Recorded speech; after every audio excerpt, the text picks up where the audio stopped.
Night driving sounds peaceful, until you talk to a long-haul trucker. They've seen things on the road that don't make sense. Story 1.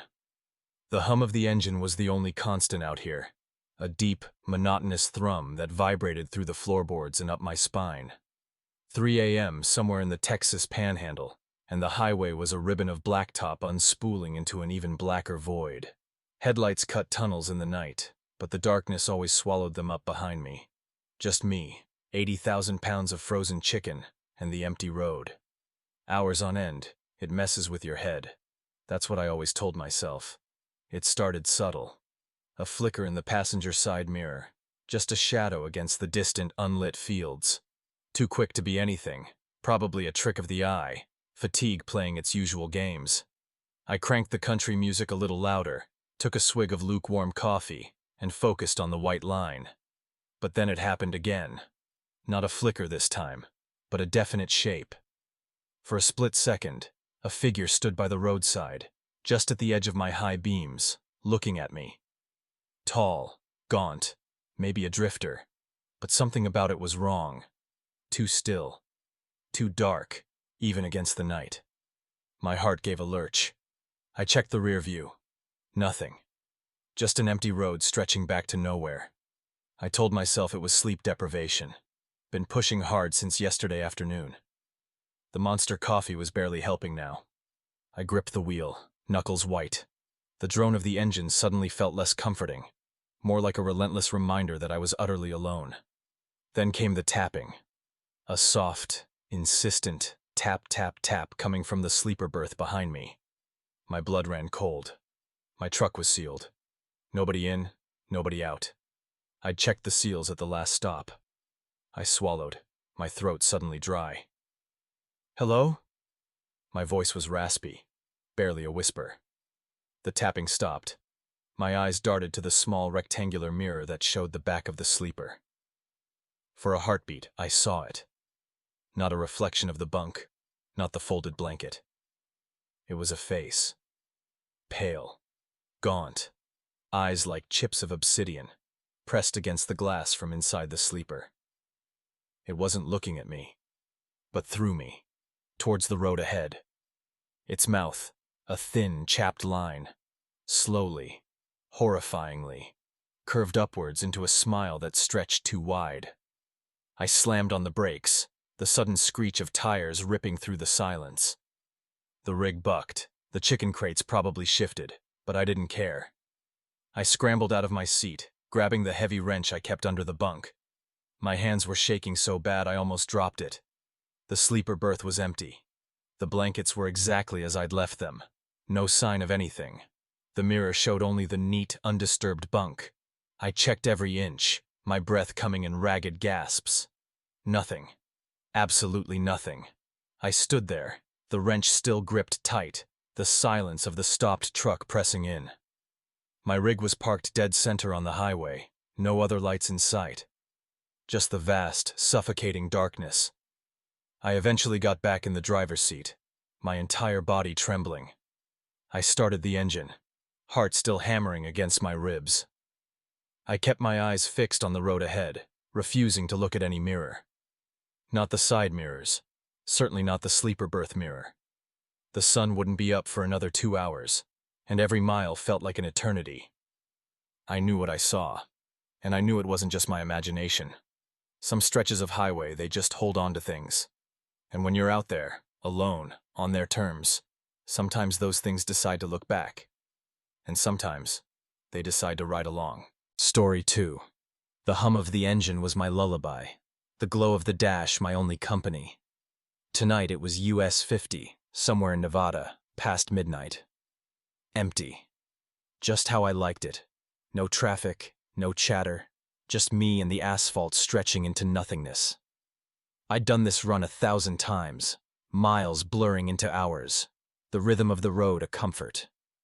That's when the whispers started. Faint at first, like static playing tricks, worming their way into the dead air between radio stations.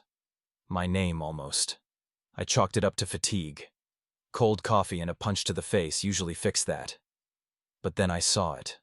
A flicker in the passenger side mirror. Something dark, tall, moving on the shoulder, keeping pace. But the road back there was flat, barren, nothing for miles. I blinked, rubbed my eyes. Gone. Just the endless black. The whispers got clearer. Not just my name anymore, but words. Low, guttural, like someone gargling gravel. They weren't coming from the radio. They were coming from inside the cab. From the space behind the seat. From the ceiling. A shiver, not from the chill of the desert night, ran down my spine.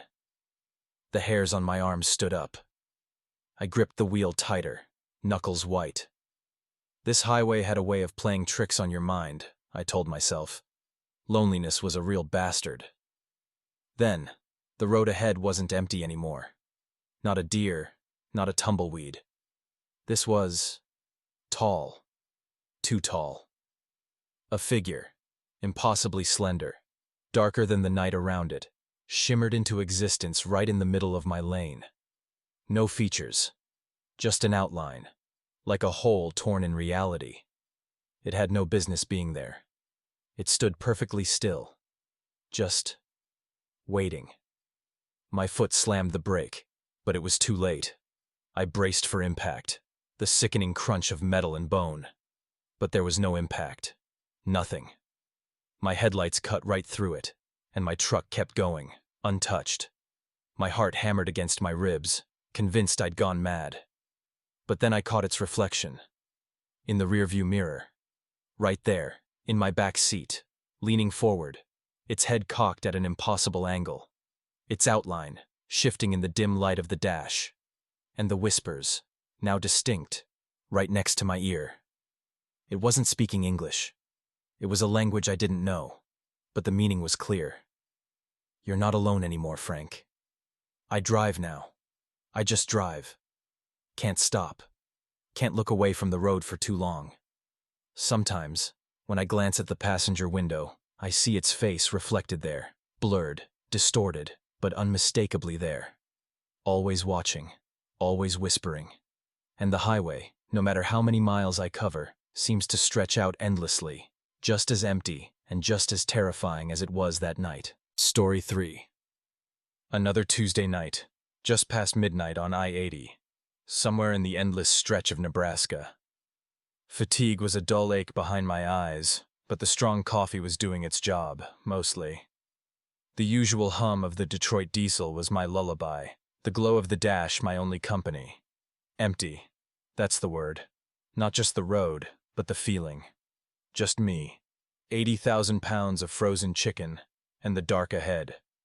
Hundreds of miles to go, and nothing but the white lines for company, hypnotizing you in the glare of the high beams. It started subtle. A flicker in my passenger mirror. Just a half second, like a reflection off a roadside sign, but there wasn't one for miles. I blinked, checked again. Nothing. Just the endless dark asphalt reeling out behind me, empty as a forgotten grave. I figured it was just my eyes playing tricks. The kind of visual static you get after staring at black for hours. 30 minutes later, the flickers returned.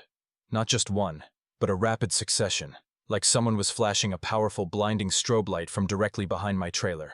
I gripped the wheel tighter. There were no other lights on the highway, not a single set of headlights in either direction.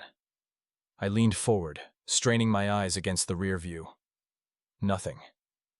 Still, the feeling crawled up my spine. The cold, prickly sensation of being watched, followed. I was starting to feel that jittery kind of tired. The kind where you question if your eyes are playing tricks, if the coffee's just making you paranoid. Then I saw it clearly this time. Not a flicker. A figure. Standing in the middle of my lane, maybe a mile back. A tall, impossibly thin silhouette against the faint glow of the distant horizon. It wasn't moving. Not walking. Not running. Just standing there, perfectly still, watching my relentless approach. My foot instinctively went for the brake, but I held back. Speed. Get past it. It was probably just some drunk idiot, a trick of the light.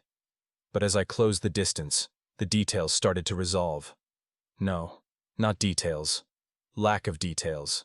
It was too dark, too featureless. Not like a man in shadow, but like a cutout from the very night itself. And then the truly impossible thing happened. Without taking a single step, the figure was closer, much closer. It hadn't moved through space.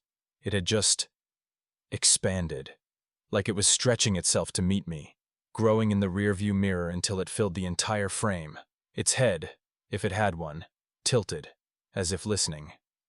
And then, from somewhere inside my cab, the CB radio crackled to life. It wasn't static.